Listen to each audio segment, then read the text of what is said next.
एक तरफ आप आदिवासियत की बात करते हैं, आदिवासियों की बात करते हैं, दलित पिछड़ों की बात करते हैं, लेकिन कहीं ना कहीं कांग्रेस तुष्टीकरण की राजनीति कर रही थी। आप आदिवासी की बात तो करते, लेकिन आदिवासियों को ना उनका हक आप दे रहे हैं, ना उनके बारे में आप बात करना चाहते हैं। तो ये सारी चीज़ें काफ़ी आहत करने वाली थी। आदरणीय मोदी जी जो हम लोगों के आदिवासियों में, हम लोग पूरे झारखंड के लिए ही मैं कहूँ, सिर्फ आदिवासी की नहीं, भगवान बिरसा की धरती पर जा कर के आदिवासी गौरव दिवस उन्होंने मनाया, आदिवासियों को एक पहचान दी।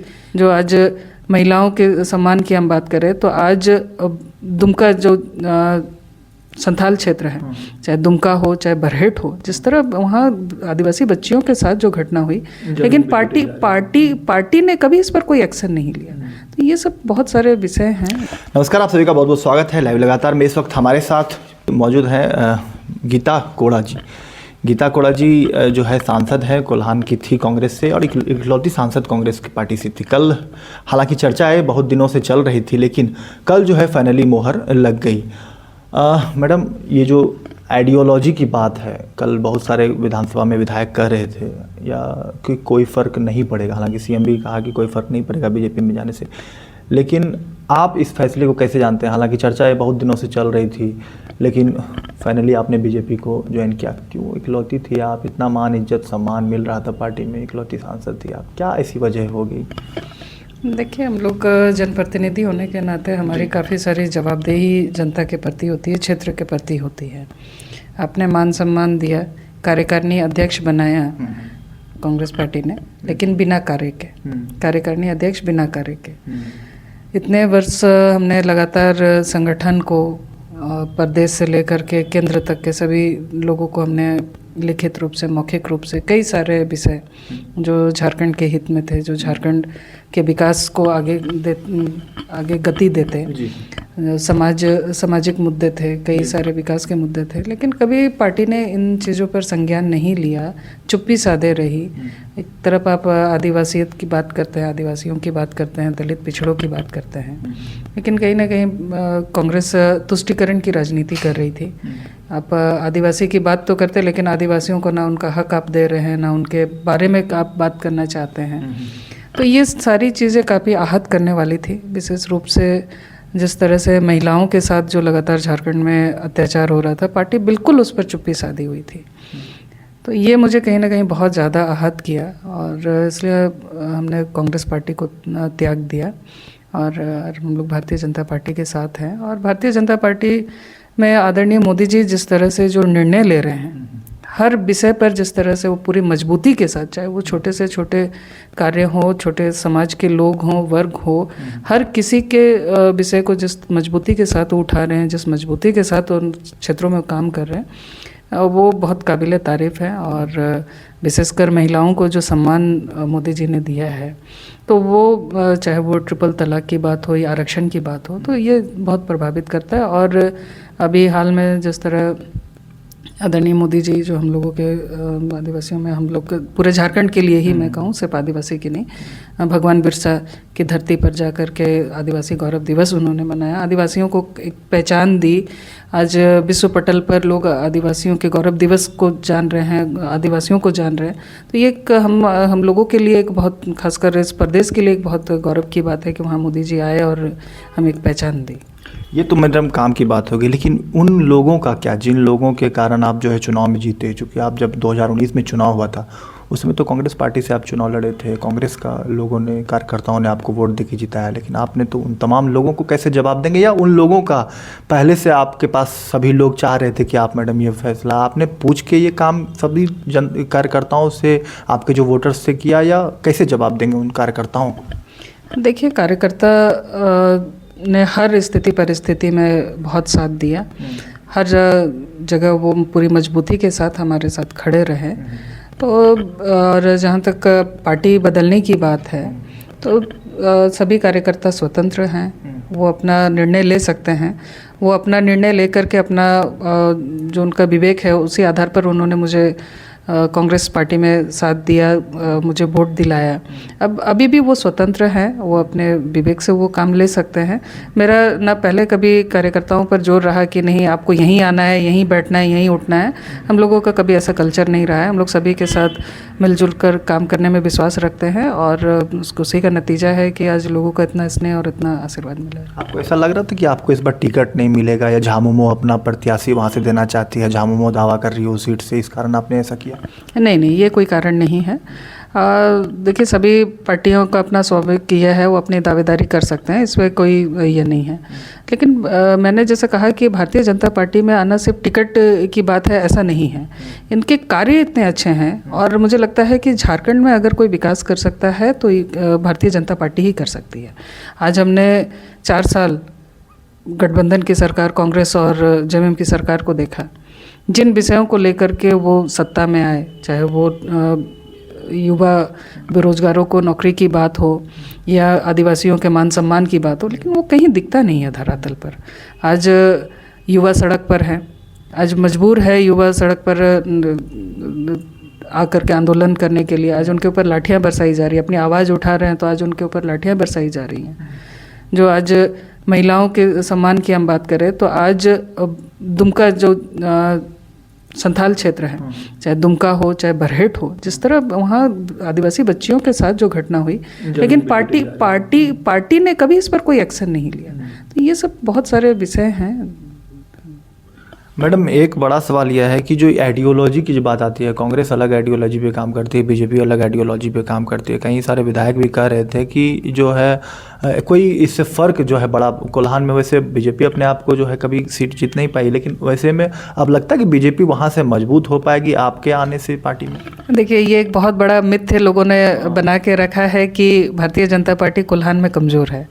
अगर हम पिछले रिकॉर्डों को हम लोग देखें तो बीजेपी कभी भी कोल्हान में कमज़ोर नहीं हुई है। अभी भी कोल्हान में लोग कहते हैं कि खाता नहीं खुला, लेकिन विद्युत वरण महतो जी वहीं से सांसद है, अर्जुन मुंडा जी हैं। तो ऐसा मैं नहीं कह सकते कि भाई बिल्कुल शून्य है। और पिछले चुनाव में भी भारतीय जनता पार्टी हर सीट पर सेकंड पोजीशन में रही है और पूरी मजबूती के साथ रही है।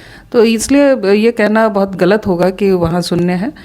बिल्कुल पार्टी को मजबूत करने के लिए हम लोग आए हैं और जहाँ हम लोगों की उपयुक्तता होगी पार्टी हम लोग को इस्तेमाल करें, हम लोग तैयार हैं संगठन में काम करने के लिए। हेमंत सोरेन के जेल जाने का फ़र्क पड़ेगा, असर पड़ेगा? क्योंकि कहा जा रहा है कि नुकसान बीजेपी को सामना करना पड़ेगा और उन्होंने समझौता नहीं किया, लेकिन आपने समझौता कर लिया, बाकी विधायक भी नाराज़ हैं। कैसे देखते हैं? शुरुआत किया है आपने, कहीं ऐसा नहीं सिलसिला जारी चला जाएगा? देखिए, जहाँ तक हेमंत बाबू की बात है तो उन्होंने गलत किया है और अब बाकी कोर्ट इसको देखेगी। इस पर ज़्यादा टीका टिप्पणी करना मैं उचित नहीं समझती, क्योंकि अब कोर्ट के मामले में ज़्यादा बोलना उचित नहीं है। लेकिन हाँ, उन्होंने आदिवासी के नाम पर खुद का विकास किया है, मैं इतना ज़रूर कहना चाहूँगी। अपना और अपने परिवार का विकास किया है। आज जिस तरह से आदिवासियों की ज़मीन जो CNT अगर नहीं होती तो पता नहीं, ये लोग तो पूरा सारा इस छोर से उस छोर ज़मीन को अपने नाम कर लेते हैं, लेकिन कहीं ना कहीं CNT की बाध्यता थी। और जिस तरह से जो चीज़ें धीरे धीरे आ रही हैं कि कई सारी प्रॉपर्टी इन्होंने बनाई है, तो ये एक आदिवासी को आपने ठगने का काम किया है। सिर्फ अपना विकास किया, आदिवासी का वोट लेकर के आप अपना विकास कर रहे हैं, तो जनता तो इसका जवाब देगी। आप सिंपैथी कार्ड खेलिएगा, आप जनता को बेवकूफ़ बनाइएगा, जनता के हक अधिकार को मारिएगा, तो जनता तो ऐसा थोड़ी छोड़ेगी। लेकिन कई सारे विधायक यह भी कह रहे हैं मैडम कि जो आरोप आपके पूर्व CM पति पे लगे हुए हैं, मधुकरा पे, एक डिटर्जेंट है बीजेपी के पास, एक वॉशिंग मशीन है, जो उसमें जाएंगे वो धुल जाएंगे। बीजेपी में जाइए तो कोई जांच नहीं होगा, बीजेपी में नहीं आइए तो जेल जाइए। एक बड़ा आरोप है, इसको कैसे देखते हैं? नहीं, ऐसा कोई बात नहीं है। कानून से ऊपर कोई नहीं है, कानून अपना काम करेगी। अगर कोई दोष नहीं है तो कानून छोड़ेगी, अगर कहीं दोष है तो कानून स्वतंत्र है भाई, जो सज़ा तय करे उसके लिए सराखों पर। लेकिन क्योंकि ये अभी कोर्ट का ही मामला है, मैं कोर्ट के मामले में ज़्यादा नहीं कहना चाहूँगी।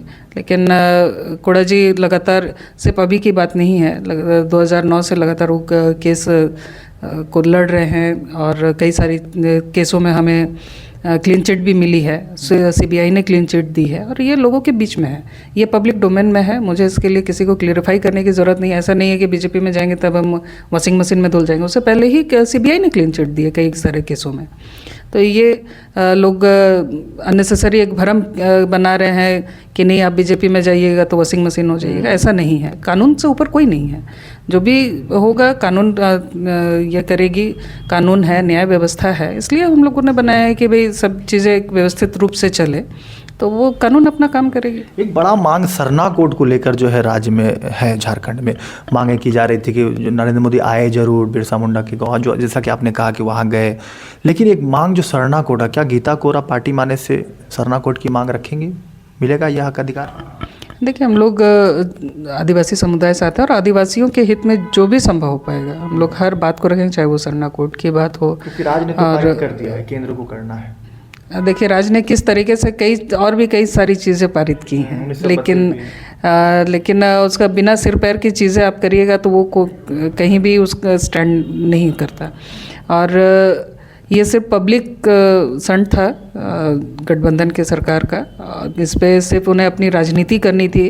कहीं ना कहीं हेमंत बाबू को लग रहा था कि अब हम जाएंगे तब जाएंगे, इसलिए इस तरह के कई सारे निर्णय उन्होंने लिए जो थोड़े देर के लिए ज़रूर सुनने में अच्छा लगता है, कानों को सुनने में अच्छा लगता है, लेकिन इससे झारखंड का भला होने वाला नहीं है, या ना यहाँ के लोगों का, ना यहाँ के आदिवासियों का भला होने वाला है। तो जो भी भला करेंगे वो आदरणीय मोदी जी करेंगे, और आदरणीय मोदी जी के नेतृत्व में ही झारखंड का विकास होगा। 24 घंटे हो गए होंगे, कई आला कमानों का फ़ोन आया होगा, कॉल रिसीव कर पा रहे हैं, बातचीत हो पा रही कांग्रेस के नेताओं में? कह रहे होंगे कि क्या आखिर ऐसी बातें आ गई जो चर्चाएं चल रही थी उस पर मुहर लगा दिया? देखिए, अब तो लगातार कई फ़ोन आ रहे हैं, लेकिन बातचीत जारी रखेंगे? नहीं, मेरा हमेशा फ़ोन खुले रहता है, जब कभी जो भी बात करना चाहे वो कर सकते, चाहे वो बड़े आला नेता हो या साधारण कार्यकर्ता हो। हम लोग पब्लिक के बीच में रहने वाले लोग हैं, इसलिए बतला दिया कि जो हमने पहले ही सारी चीज़ें बता दी हैं, और हम लगातार कई वर्षों से हम लोग लगातार पार्टी को इन विषयों पर संज्ञान देते रहे हैं। लेकिन जैसे मैंने कहा कि पार्टी ने चुप्पी साध ली थी, वो किसी भी इशू को उसके अंजाम तक पहुंचाने का उनका विचार ही नहीं था, तो यही मुझे बहुत आहत कर रहा था। इसे दुरुस्त करने की ज़रूरत है, नहीं तो आगे और भी नुकसान हो सकता है कांग्रेस को। अब तो ये कांग्रेस तय करेगी उसे नुकसान करना है या क्या करना है, अब ये कांग्रेस की विषय है, अब उस पर वही बोलेंगे। आप मानते हैं कि दुरुस्त करने की ज़रूरत है इन सब चीज़ों को? कांग्रेस को नसीहत देना चाहेंगे? अब तो आप चले गई कांग्रेस। मुझे जितना नसीहत देना था, जितने सुझाव देने थे, मैंने दे दिया है। अब मुझे लगता है कि अब मेरी नसीहत की ज़रूरत नहीं थी, इसलिए उन्होंने इन चीज़ों को संज्ञान में नहीं लिया। कहाँ गड़बड़ियाँ कहाँ है? छोटे कार्यकर्ता काम नहीं करते हैं, या बड़े जो लोग हैं वो बात नहीं पहुँचाते हैं? जैसे विधायक भी नाराज़ होकर के चले गए थे दिल्ली बात रखने के लिए, कहा कि मेरी बातें पहुँच ही नहीं पाती है ऊपर तक। इन सब चीज़ों को सही मानते हैं आप? देखिए, जहाँ तक कार्यकर्ताओं की अगर हम बात करें, छोटे लोगों की पार्टी में, कांग्रेस पार्टी में, तो वो बहुत जी जान से लगे। इसलिए आप देखेंगे कि 2019 के चुनाव में कांग्रेस को अच्छा वोट आया, गठबंधन की सरकार बनी, तो इसलिए उनके मेहनत पर कहीं कोई किंतु परंतु नहीं है। लेकिन जो आला नेता है उनको भी उनकी शुद्धि लेने की आवश्यकता थी। जब वो शुद्धि नहीं लेंगे, अपने कार्यकर्ताओं को नहीं पूछेंगे, तो स्वाभाविक है उनका नाराज़ होना। और हमने जैसे कहा कि मैं अगर अपनी व्यक्तिगत रूप से बात करूं, तो हमने तो कई एक बार, चाहे वो राहुल जी हों, सोनिया जी हों, खड़गे जी हों, वेणुगोपाल जी हों, हर किसी को हमने अपनी बात अवगत कराई कि भाई ये झारखंड में हो रहा है। अगर हम लोगों ने समय रहते इन विषयों पर एक्शन नहीं लिया तो हम झारखंड मुक्ति मोर्चा की बी टीम ही बनकर रहेंगे और उसे आगे हम नहीं बढ़ सकते हैं। अगर संगठन को आगे बढ़ाना है तो हमें ठोस निर्णय लेने होंगे, हमें आगे बढ़ कर के काम करना होगा, बड़े भाई की भूमिका में हमें रहनी होगी। लेकिन पार्टी का इस पर कोई ध्यान ही नहीं था। 14 में 14 लोकसभा सीट जीत रही है बीजेपी, यहाँ से 400 का पार जो मोदी जी ने लक्ष्य रखा है, पूरा करेंगे आप? बिल्कुल, आदरणीय मोदी जी ने भारतीय जनता पार्टी के लिए 370 और पूरे गठबंधन के लिए उन्होंने 400 पार का ये दिया है, तो उस पर झारखंड की 14 सीटें उनको समर्पित हैं और निश्चित रूप से हम लोग 14 लोकसभा सीट जीतेंगे। तो ये थी हमारे साथ गीता कोड़ा, जिन्होंने कहा है कि जो जिस तरीके से जो काम थे, जो चीज़ों की परेशानियों का सामना करना पड़ रहा था, उसे बार बार पार्टियों को अवगत कराया, लेकिन किसी भी प्रकार की सूद नहीं लेने के कारण जो है आज परिणाम सामने है। अभी भी वक्त नहीं हुए हैं, अगर वक्त रहते कांग्रेस पार्टी जाग जाती है तो काफ़ी बड़े नुकसान होने से बचाया जा सकता है। लेकिन क्या कुछ इनकी आइडियोलॉजी है और पार्टी को लेकर, बीजेपी को लेकर किस तरीके से आगे काम करेंगी, और क्या कुछ जो है इनको अपनी पर जो, चाहे आप सरना कोड की बात करें या जिस तरीके से मोदी जी काम कर रहे हैं, पूरे देश में योजनाओं का लाभ मिल रहा है, इन तमाम चीज़ों को लेकर जो है अपना ये जो है स्वेच्छा से निर्णय लिया है। फिलहाल इस खबर में इतना ही। लाइव लगातार के रांची में कौशल कुमार। लाइव लगातार के वीडियो को लाइक करें, सब्सक्राइब करें और बेल आइकन को दबाना न भूलें।